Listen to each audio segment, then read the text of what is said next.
안녕하세요, 부천나입니다. 여러분들 현재 전부 다 아시다시피 수요일에 발표된 자료를 보시면 이번에 규제 지역이 대거 해제가 됐는데 과연 어디가 해제되었고 그 다음 바뀌는 사항은 어떤 건지 또 한번 알아보겠습니다. 근데 이 바뀌는 내용 같은 경우는 다른 곳에서 얘기하는 일반적인 사항이 아니라 헷갈릴 수도 있는 이런 것들도 전부 다 한번 짚어드릴게요. 그래서 영상 보시기 전에 좋아요랑 구독 한번 부탁드릴게요. 원문부터 보시면 9월 21일 수요일에 발표를 했습니다. 지방광역시도 조정대상지역 전면 해제라고 발표를 했는데 수도권은 인천이 투기 과열지구가 해제가 됐고 경기도 외곽 5곳이 조정 대상 지역에서 해제가 됐습니다. 어떻게 보면 이게 지금 가장 임팩트가 큰 거죠. 그다음 세종은 투기 지역이랑 투기 과열지구는 해제가 됐지만 조정 대상 지역은 해제가 되지 않았어요. 그래서 해당 발표는 9월 26일 월요일에 바로 실행이 됩니다. 자, 그러면 바로 규제가 어디가 해제되는지 한번 보시면 자, 세종이 투기 과열지구에서 빠졌죠. 다만 아직까지 조정 대상 지역에는 있고 인천에서도 연수랑 남동, 그 다음 서구 이쪽이 원래 투기과열지구였는데 이게 전부 다 빠진 거죠. 다만 아직까지는 조정 대상 지역으로 남아있고 자, 여기서 가장 파급력이 큰 게 뭐냐면 이 조정 대상 지역에서 비조정 대상 지역으로 바뀌는 지역들입니다. 그래서 이곳들이 어디냐면 자, 안성, 평택, 양주, 파주, 동두천이 해제가 됐습니다. 그 다음에 세종을 제외한 전국 지방은 전부 다 해제가 되는 건데 자, 그럼 여기서 지도를 보면서 한번 살펴보면 첫 번째로 양주가 해제되는데 양주에는 어떤 게 있냐면 양주 회천 신도시, 양주 옥정 신도시가 있습니다. 그래서 이쪽으로 GTX 신호선이 지나가는데 이렇게 대규모 단지가 현재 조정 대상 지역이 풀려버린 거죠. 그래서 여기에 있는 신축 단지들은 어떻게 보면 전부 다 호재라고 보시면 되고 두 번째는 파주도 빠졌습니다. 여기 보이시는 파주에는 뭐가 있죠? 운정 신도시가 있습니다. 여기 운정 신도시에 있는 전체 지구가 이제 비조정 지역으로 바뀌었는데 비조정 지역으로 바뀌면서 장점은 제가 뒤에 전부 다 설명드릴게요. 그 다음으로 해제된 곳은 이쪽 평택이죠. 그래서 평택에는 어떤 게 있냐면 여기 보시는 고덕 신도시, 평택 브레인시티랑 지제역 옆으로 해서 이쪽도 전부 다 신도시입니다. 그래서 개인적으로는 파주에 있는 운정 신도시, 그 다음 양주에 있는 옥정 신도시, 난 평택에 있는 고덕 신도시가 가장 수혜를 받을 걸로 예상이 됩니다. 나머지 지방들도 어쨌든 비조정 지역으로 되면 전부 다 좋은 건데 그럼 가장 중요한 거는 조정 지역이 해제되면 좋은 점이죠. 여러분들이 활용할 수 있는 웬만한 거 다 가지고 왔는데 첫 번째로 좋은 점을 알아보면 조정 대상 지역 해제 후에 취득한 주택은 한 세대 한 주택 비과세 요건에서 2년 거주 요건이 사라집니다. 그래서 현재 여기 밑에 보이시는 표가 이제 보유랑 거주 기간 요건인데 지금 우리가 적용받는 거는 바로 여긴 거죠.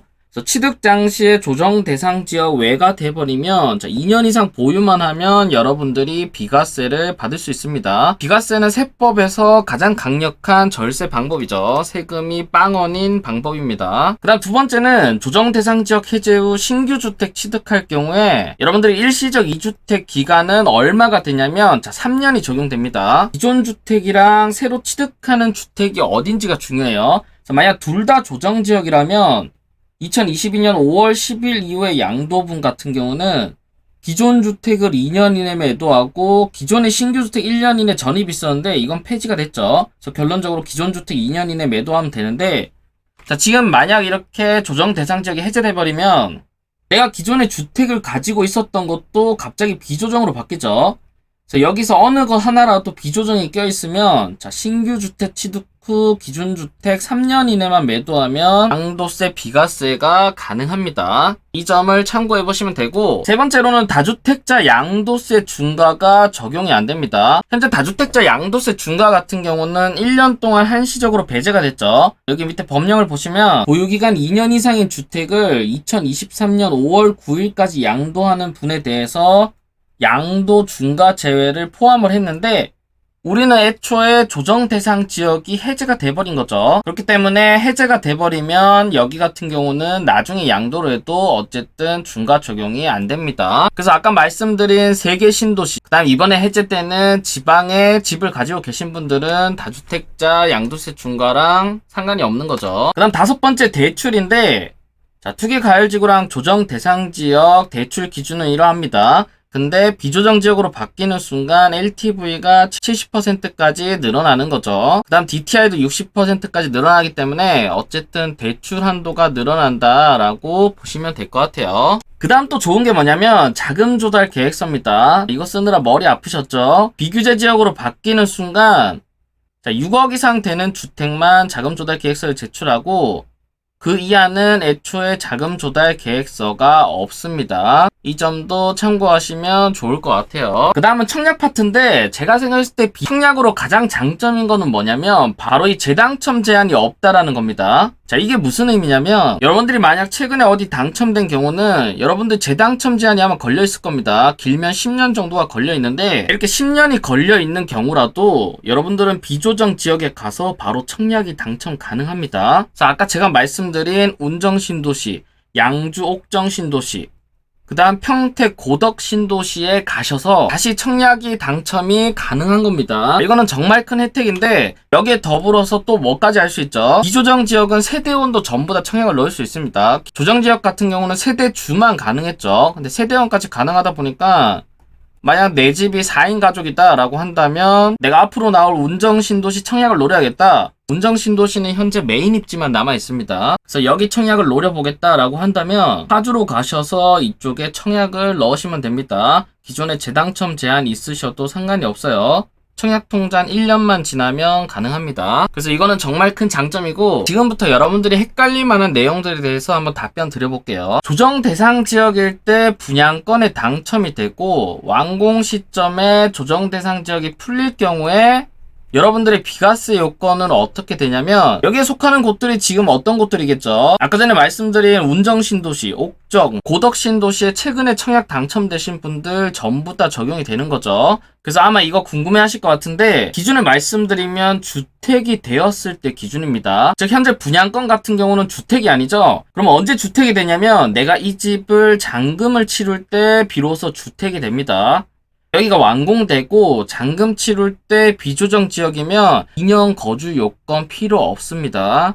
즉 지금 9월 26일 이후에 잔금 치시는 분들은 2년 거주 요건이 없고 아마 지금 운정신도시나 옥정신도시에 8월이나 9월 달에 완공된 단지들이 있을 겁니다. 이 단지들은 잔금을 언제 내야 되죠? 9월 26일 이후에 잔금을 내셔야 됩니다. 그래야 2년 거주 요건이 필요 없어요. 이미 전부 다 잔금 내신 분들은 안타깝지만 조정지역일 때 잔금을 납부한 거라서 2년 거주 요건이 있습니다. 이 점 참고해 보시면 되고 그 다음으로 이것도 많이 궁금해 하실 텐데 자, 한 주택자가 조정지역일 때 분양권이 당첨되고 매수한 것도 똑같겠죠. 완공 시점에 조정대상 지역이 풀릴 경우에 자, 취득세는 어떻게 될까요? 취득세 같은 경우는 여러분들 옛날에 알고 계시는 기준으로는 자, 이게 또 복잡합니다. 뭐 7월 10일 이전에는 옛날 거 적용받고 완공일 기준, 뭐 이 사이에는 완공일인데 취득세 지금 기준, 그다음에 8월 12일 이후에는 뭐 계약일 기준으로 한다고 하는데 예전에 Q&A에서 또 이렇게 정확하게 나와 있었어요. 그래서 어떻게 보면 8월 12일 이후에 계약한 분양권 같은 경우는 자, 기존에 한 주택이 있으니까 내가 조정 대상 지역일 때 분양권에 당첨되고 계약을 했으니까 8% 취득세를 내야 되는데 제가 알아보니까 8% 취득세를 안 내도 될 것 같아요. 그게 왜 그러냐면 자, 기준이 다릅니다. 먼저 주택수 산정 기준은 언제냐면 아까 보신 것처럼 분양권 취득일이 맞아요. 그러면 어쨌든 2주택이죠. 2주택짜리를 중과 여부를 판단할 때는 주택 취득일에 중과 여부를 판단합니다. 즉 2주택을 취득할 때 조정지역이면 8% 중과를 하고 비조정 지역이면 1%에서 3%를 내는 거죠. 즉 비조정 지역일 때 취득하면 2주택까지는 취득세 중과가 안 됩니다. 지금 이 내용도 어디에 많이 적용되냐면 아까 말씀드린 3개 신도시들 거기에 지금 완공되시는 분들이 전부 다 적용되겠죠. 그래서 이거 참고해 보시면 되고 그 다음으로 제가 썸네일에 적은 건데 자, 기존 주택 처분 조건으로 대출 받은 경우 자, 여러분들 주택담보대출 받을 때 기존 주택이 있다면 전부 다 처분 조건으로 받았죠. 근데 이 주택 소재지가 조정 대상 지역이 해제될 경우 기존 주택을 처분해야 하는가? 라는 질문에는 이거 관련해서 금융감독원에 물어봤다고 합니다. 자, 여기서 답변 온 거를 보면 원래는 기존 주택 처분 약정을 체결하고 사후 관리를 한다는 게 규정되어 있는 거죠. 근데 중요한 건 뭐냐면 이건 규제 지역일 때를 한정합니다. 그래서 만약 규제 지역이 해제된 경우에는 사후 관리 의무가 지속되지 아니함을 명시하고 있습니다. 라고 정확하게 답변이 왔기 때문에 이 말은 뭐죠? 사후 관리를 안 한대요. 관리를 안 하면 내가 처분을 해도 되고 안 해도 되는 거죠. 즉 정답은 처분을 안 해도 됩니다. 지금 여기도 보시면 처분뿐만 아니라 기존 주택의 처분, 주택 추가 구입 금지, 이런 약정서도 쓰셨겠죠. 주택 의무 거주, 실거주 의무도 약정서를 쓰셨을 테고, 기한 내 전입, 이것까지 쓰셨겠죠. 근데 이 모든 내용을 규제 지역에 해제되면 사후 관리를 안 하기 때문에 아무것도 안 지키셔도 됩니다.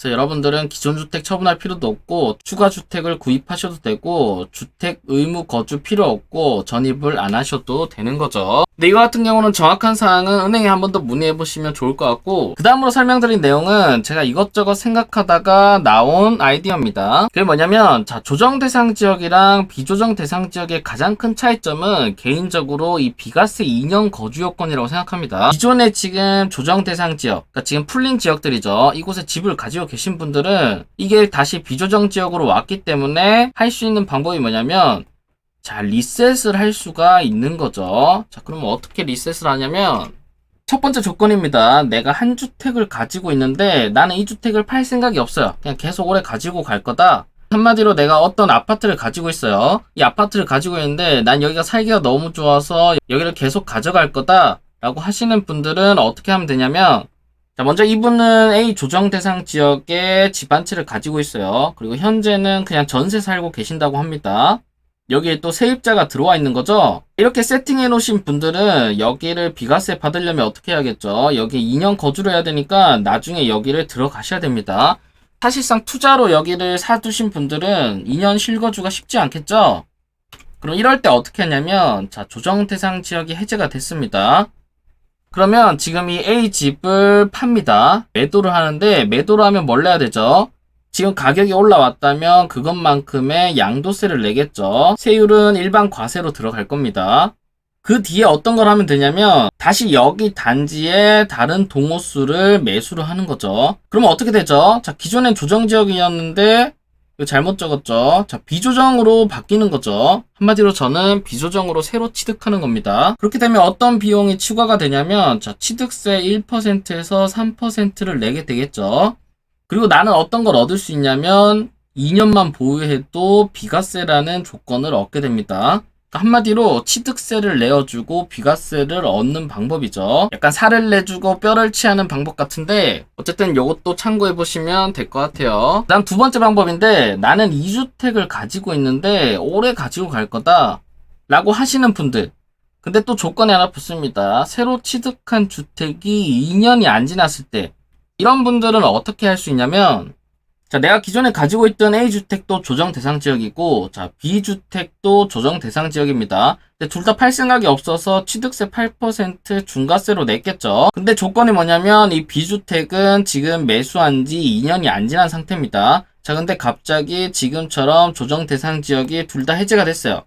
그러면 어떻게 할 수 있냐면 가장 먼저 A주택을 매도를 합니다. 매도를 하면 2년 안에만 팔면 일시적 2주택 중과가 안 되죠. 그래서 지금 8% 중과를 냈지만 어쨌든 일시적 2주택을 지켰기 때문에 다시 이 취득세 낸 거를 반환받을 수 있습니다. 그래서 이 8% 낸 거 돌려받고 그 다음 이 매도한 A주택을 다시 사는 겁니다. 같은 단지에 다른 동호수를 사야겠죠. 그렇게 되면 결론적으로 어쨌든 여기 주택은 비조정 대상 지역에서 취득한 게 되고, 이렇게 되면 내가 내야 될 거는 다시 취득세 1%에서 3%를 내게 되는 겁니다. 여기서 내가 취하는 이득은 뭐냐면 취득세 1% 내고 여기서 낸 7%를 돌려받는 거죠. 그러면 6% 이득이네요. 그 다음 또 이렇게 하면 어떤 선택을 할 수 있냐면 지금은 팔 생각이 없지만 어쨌든 B주택을 3년 안에만 팔면 여기 주택도 비과세를 받을 수 있는 거죠. 그래서 이거는 나중에 가서 선택을 하면 되는 문제입니다. 그래서 지금 이런 방법 도 있으니까 참고해보시면 될 것 같아요. 그래서 오늘은 규제지역 해제된 곳들에 대해서 알아보고 장점들에 대해서도 알아봤는데, 확실히 거래량이 줄어들다 보니까 규제들이 전부 다 해제가 되는 것 같아요. 왜냐하면 이게 부동산 가격이 하락하는 게 중요한 게 아니라 거래량이 없는 게 정부 입장에서는 정말 안 좋은 겁니다. 왜냐면 거래량이 없다는 거는 세금을 못 걷고 있다는 거죠. 부동산 거래로 인한 양도세, 취득세 이런 세금이 엄청났기 때문에 지금 거래량이 떨어진 시점에서 이 세금 걱정을 하고 있을 것 같아요. 앞으로도 여러 가지 규제들이 계속해서 하나씩 해제가 될 것 같습니다. 그때마다 지금처럼 여러 가지 좋은 정보들 알려드리도록 할게요. 오늘 영상이 여기서 마치고요. 오늘 영상이 도움되셨다면 좋아요랑 구독, 알림 설정까지 부탁드릴게요. 감사합니다.